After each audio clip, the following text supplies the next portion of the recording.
नमस्कार विद्यार्थी मित्रों, धोरण 12 विषय अर्थशास्त्र पाठ नंबर 5 गरीबी टूंक समयनी अंदर तमारे 5मी एकम कसोटी लेवानी होवाथी एमां आ पाठ छे एकम कसोटीमां पूछावानो होवाथी आपणे आजे एनुं टूंकमां रिविजन करीशुं। तो आजना विडियोनी अंदर आपणे पाठ नंबर 5 गरीबीमां सौथी पहेला प्रस्तावना, गरीबीनो अर्थ, गरीबीनुं स्वरूप, एमां निरपेक्ष गरीबी अने सापेक्ष गरीबी जे गरीबीना बे प्रकारो पण छे एनो आपणे विगतवार अभ्यास करशुं।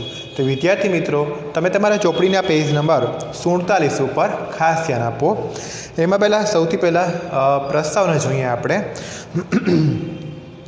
कि गरीबी अर्थतंत्रमां उद्भवती एक एवी परिस्थिति छे के जेमां समाजनो एक वर्ग पोतानी लघुत्तम पायानी लघुत्तम एटले के ओछामां ओછી जरूरियात पण संतोषी शकतो नथी। के मोटा भागना विकासमान देशों के ज्यां एक तो माथादीठ आवकनुं प्रमाण नीचुं होय, आवकनी असमान वेचणी होय एटले के गरीब वर्ग वधारे गरीब होय अने धनिक वर्ग एकदम धनिक होय के त्यां वस्तीनो मोटो भाग के जे गरीब छे ते सारूं जीवन जीववा माटे पण पोतानी पायानी जीवन जरूरियातो एटले के पायानी एटले केवी के पूरतो पोषक आहार छे, રહેઠાણ छे, कपड़ा छे, पीवानुं स्वच्छ पाणी छे ए पण पूरतुं प्राप्त करी शकता नथी।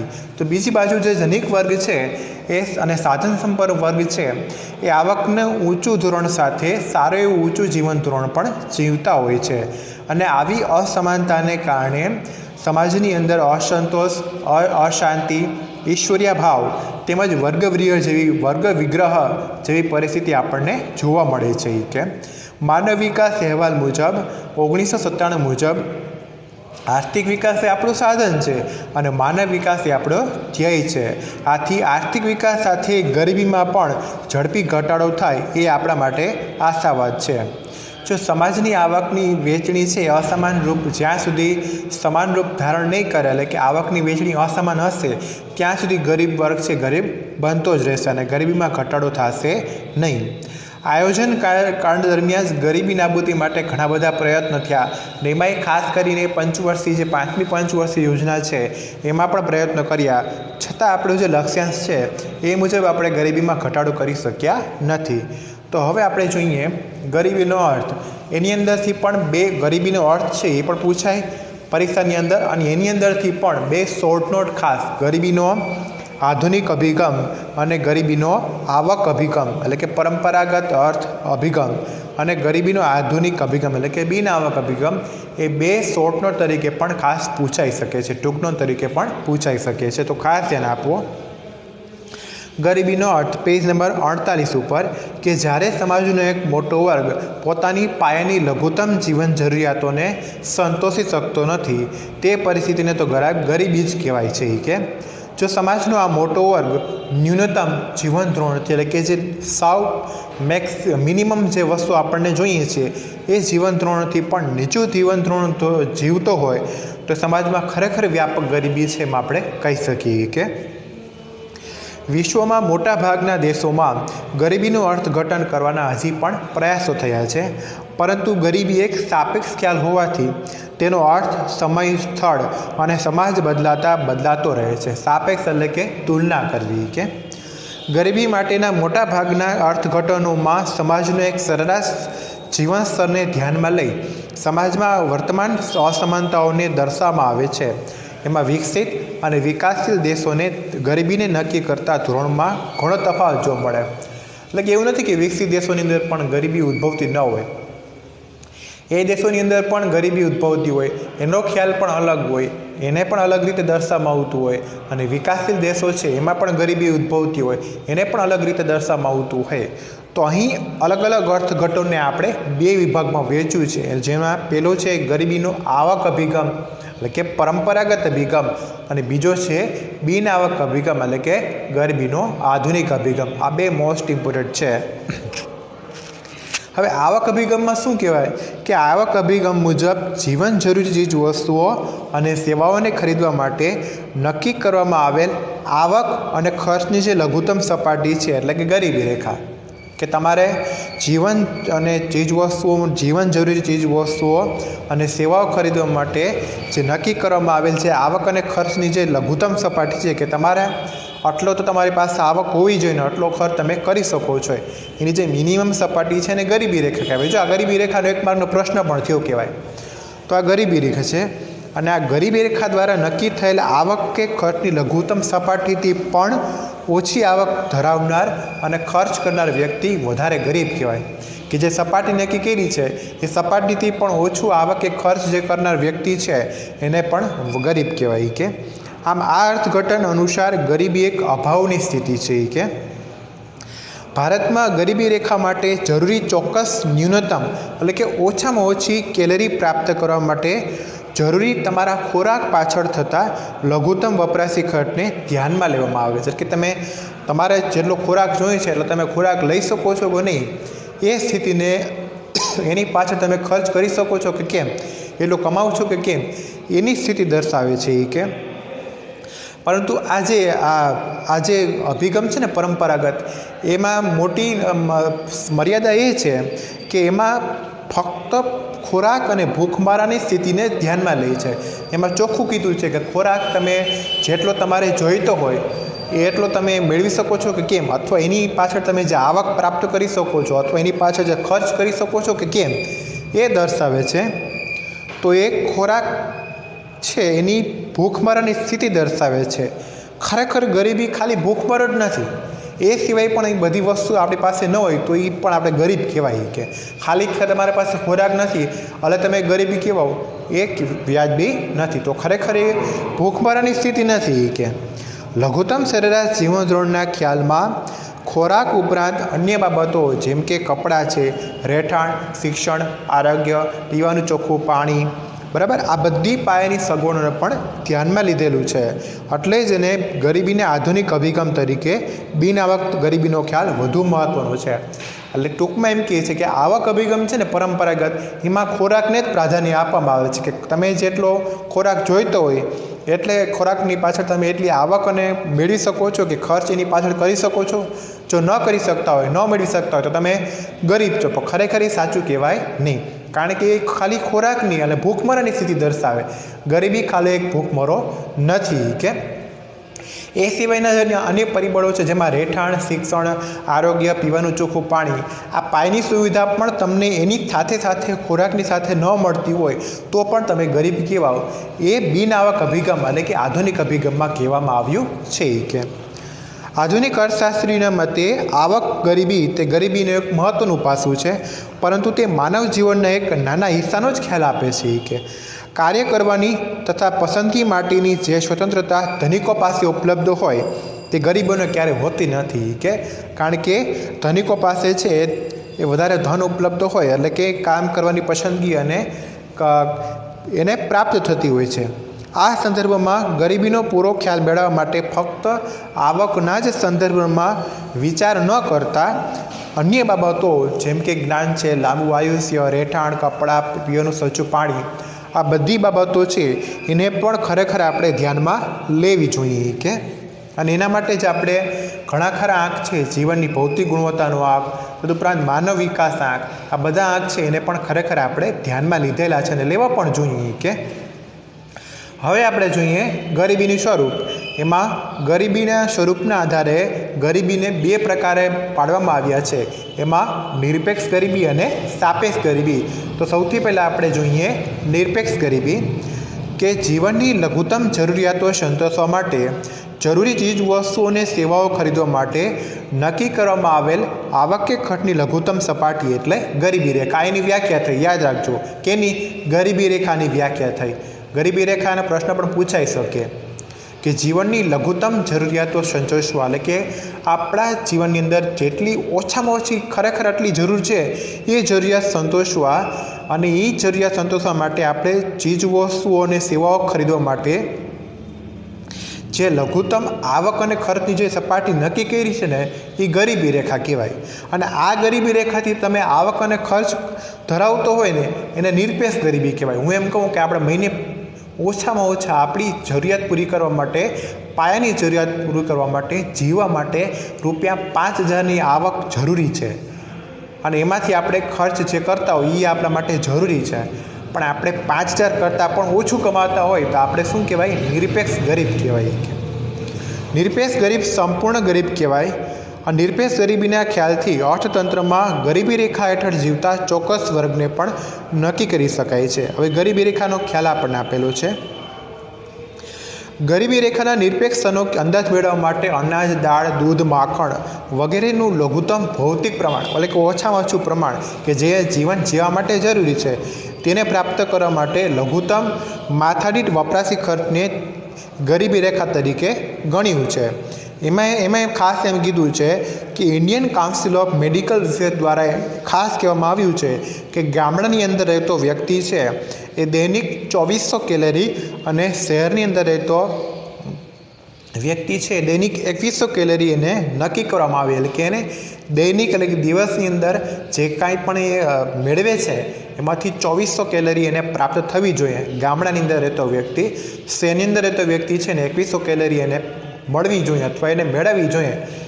એની એ કેલરીનું જે છે માપદંડ નક્કી કરવામાં આવે કે આટલું તો તમારે મેળવવું જ પડશે કે આ પદ્ધતિનું આયોજન પંચ દ્વારા 1979માં મંજૂર કર્યો અને એનો આધાર વર્ષ તરીકે 60-61 લેવામાં આવ્યું અને માથાદીઠ માસિક ₹20 નક્કી કરવામાં આવી કે 20 છે એ માસિક 20 છે એનાથી આપણે એ જે જરૂરિયાતો છે આપણે પૂર્ણ કરી શકશું એ કે દાંડેકર અને રથે આ કાર્ય પદ્ધતિના આધારે ગામડાની અંદર 60-61ની કિંમતને આધાર વર્ષ તરીકે લઈ માથાદીઠ માસિક આવક ₹15 અને શહેરી ક્ષેત્રો માટે માસિક 22.5 નક્કી કર્યો કે આટલીથી તમારે કમાવવું જ પડશે કે ત્યારબાદ આયોજન પંચ દ્વારા પ્રોફેસર ડી.ટી. લાકડાવાળાની અધ્યક્ષતા હેઠળ નક્કી કરાયેલ તજજ્ઞ જૂથ એ 93 માટે 73-74ની આધાર વર્ષ તરીકે કિંમત લઈ ગામડાની અંદર માસિક માથાદીઠ આવક ₹49 નક્કી કરી અને શહેરોમાં માસિક ₹57 છે એ ખર્ચનો અંદાજ મૂક્યો કે આટલો ખર્ચ તમારે કરવો જ પડશે। આટલો ખર્ચ કરો તો આવક તો વધારે આપણે કરવી જ પડે કે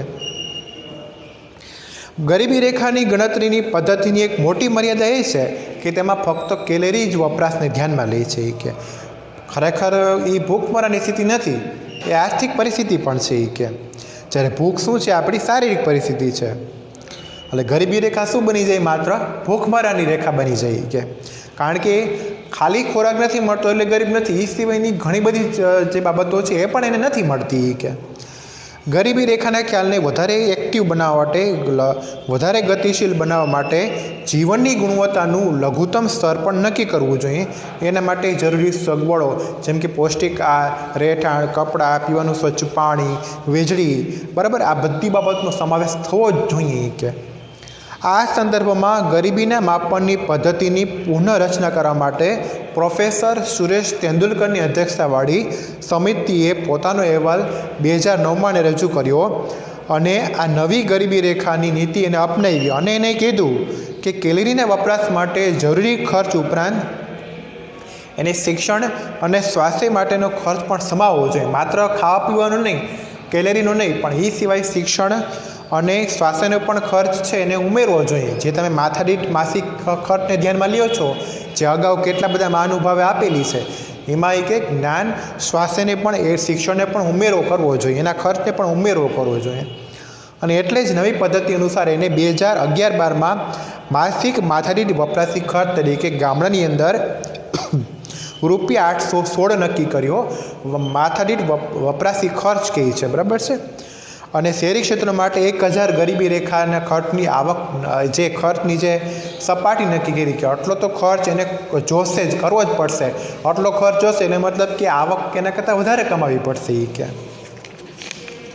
પેજ નંબર 50 ઉપર કે આંતરરાષ્ટ્રીય સ્તરે નિરપેક્ષ ગરીબી નક્કી કરવા માટે ગરીબી રેખા સામાન્ય રીતે કોઈ એક વર્ષ દરમિયાન સરેરાશ જે પુખ્ત વય છે એના વ્યક્તિ દ્વારા જે વપરાશમાં લેવાતા સાધનો છે એ સાધનોના ખર્ચ દ્વારા નક્કી કરવામાં આવે છે અને 2005ની અંદર આંતરરાષ્ટ્રીય લેવલે એવું નક્કી કર્યું હતું કે $1.25 છે કે એક દિવસની અંદર તમારે તમારા ખર્ચ જીવન જરૂરિયાત પૂરો કરવા માટે $1.25 તો તમારે ખર્ચવા જ પડશે જે છેલ્લે 2015માં કેટલા થઈ ગયા 1.90 કે તમારી જરૂરિયાત પૂર્ણ કરવા માટે જે તમે ગરીબીની રેખામાંથી બહાર આવવા માટે ગરીબીમાં બહાર આવવા માટે $1.90 છે કમસે કમ એક દિવસની અંદર તમારે તમારા ખર્ચ માટે ખર્ચ તમારે કરવા જ પડશે એ કે નિરપેક્ષ ગરીબીનું પ્રમાણ કે NSSO નેશનલ સેમ્પલ સર્વે ઓર્ગેનાઇઝેશનના 68મા રાઉન્ડની અંદર જે આંકડાઓ આપેલા છે તેંડુલકર સમિતિમાં, એમાં તમે જોઈ શકો છો કે 2004-5ની અંદર નિરપેક્ષ ગરીબીનું પ્રમાણ 37.2 હતું, તે ઘટી અને 2011માં 21.9% જેટલું થયું છે. કોષ્ટકમાં પણ એ આંકડા આપેલા છે. અને ત્યાર પછીનું જે રાજ્યવાર નિરપેક્ષ ગરીબીનું પ્રમાણ છે ને એ મોસ્ટ ઇમ્પોર્ટન્ટ છે. એ કોષ્ટક એમાંથી એક વાક્યવાળા પ્રશ્ન ખાસ પૂછાઈ શકે છે. એમાં એમ કીધું છે કે 10%થી ઓછી જે ગરીબી ધરાવે છે એ રાજ્યોની અંદર ગોવા, કેરળ, હિમાચલ પ્રદેશ, સિક્કિમ, પંજાબ અને આંધ્રપ્રદેશનો સમાવેશ થાય છે. 10થી 20%ની અંદર જમ્મુ કાશ્મીર, હરિયાણા, તમિલનાડુ, ગુજરાત, રાજસ્થાન, મહારાષ્ટ્ર, ત્રિપુરા, નાગાલેન્ડ અને મેઘાલયનો સમાવેશ થાય છે. 20-30%ની અંદર પશ્ચિમ બંગાળ, મિઝોરમ, કર્ણાટક, યુપી એટલે કે ઉત્તર પ્રદેશનો સમાવેશ થાય છે. અને 30-40% એટલે કે જ્યાં વધારે ગરીબી છે એમાં MP એટલે કે મધ્યપ્રદેશ, આસામ, ઓડિશા, બિહાર, અરુણાચલ પ્રદેશ, મણિપુર, ઝારખંડ, છત્તીસગઢ આ બધા રાજ્યોનો સમાવેશ થાય છે. પણ એમાંથી એક પ્રશ્ન ખાસ જો પૂછાઈ શકે, પેજ નંબર 51માં ઉપરના પહેલા પેરેગ્રાફમાં છેલ્લી 2 લાઈન છે કે સૌથી ઓછી જે 2013ની અંદર પ્રકાશિત થયેલી છે યાદી અહેવાલ, એમાં એમ કીધું છે કે સૌથી ઓછી ગરીબી એ ગોવા રાજ્યમાં છે 5.09% સાથે છે અને સૌથી વધુ ગરીબીનું પ્રમાણ 39.93% સાથે છત્તીસગઢ રાજ્ય છે. આ યાદ રાખજો વિદ્યાર્થી મિત્રો, એક માર્ક તરીકે પૂછાઈ શકે. તો આ હતું નિરપેક્ષ ગરીબીનું પ્રમાણ. હવે આપણે જોઈએ સાપેક્ષ ગરીબી.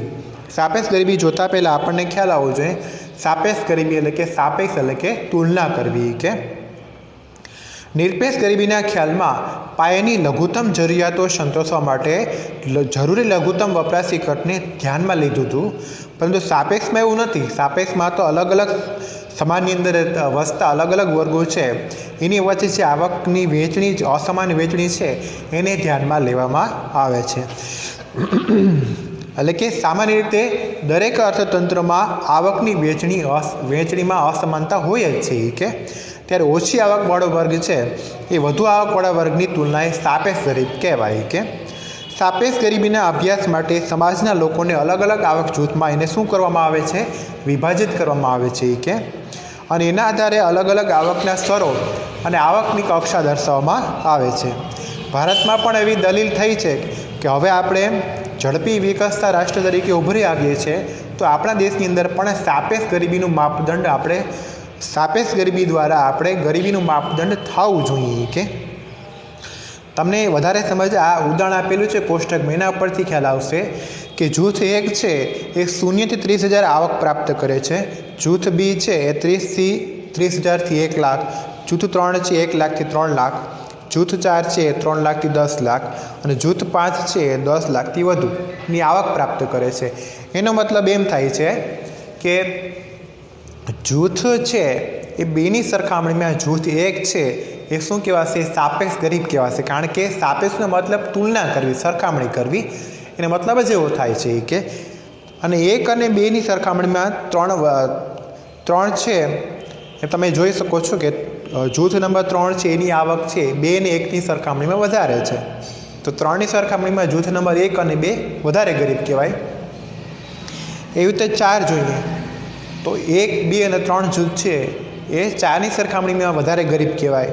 અને છેલ્લે આપણે 5 જોઈએ તો 1 થી 4 જે જૂથ આપેલા છે એ 5ની સરખામણીમાં વધારે ગરીબ કહેવાય, કારણ કે એની આવક ઓછી છે. કે અને આ આવકની સમાનતા માપવા માટે આવક જૂથોની રચના, લોરેન્ઝ વક્ર, ગીની ગુણોત્તર વગેરે પદ્ધતિનો ઉપયોગ થાય છે. આ બધાના મિનિંગ છે આ પાઠના અંતે પણ આપણને આવેલા છે. ટૂંકમાં સાપેક્ષ ગરીબી એટલે કે એક જે વર્ગ છે એ બીજા વર્ગ સાથે આવકની તુલના કરવી. એક વર્ગ છે એ મહિને 5,000 કમાય છે, બીજો વર્ગ છે 10,000 કમાય છે, તો 5,000 છે એ 10,000ના સરખામણીમાં ગરીબ કહેવાય. તો એ શું કહેવાય? સાપેક્ષ ગરીબી છે. તો વિદ્યાર્થી મિત્રો, આ વિડીયોની અંદર આપણે પ્રસ્તાવના છે, તદુપરાંત ગરીબીનો અર્થ, સ્વરૂપ એનો અભ્યાસ કર્યો. આવનારી વિડીયોની અંદર આપણે ગરીબીના કારણો, તદુપરાંત ગરીબી ઘટાડવાના જે ઉપાયો છે એનો આપણે વિગતવાર અભ્યાસ કરશું. Thank you.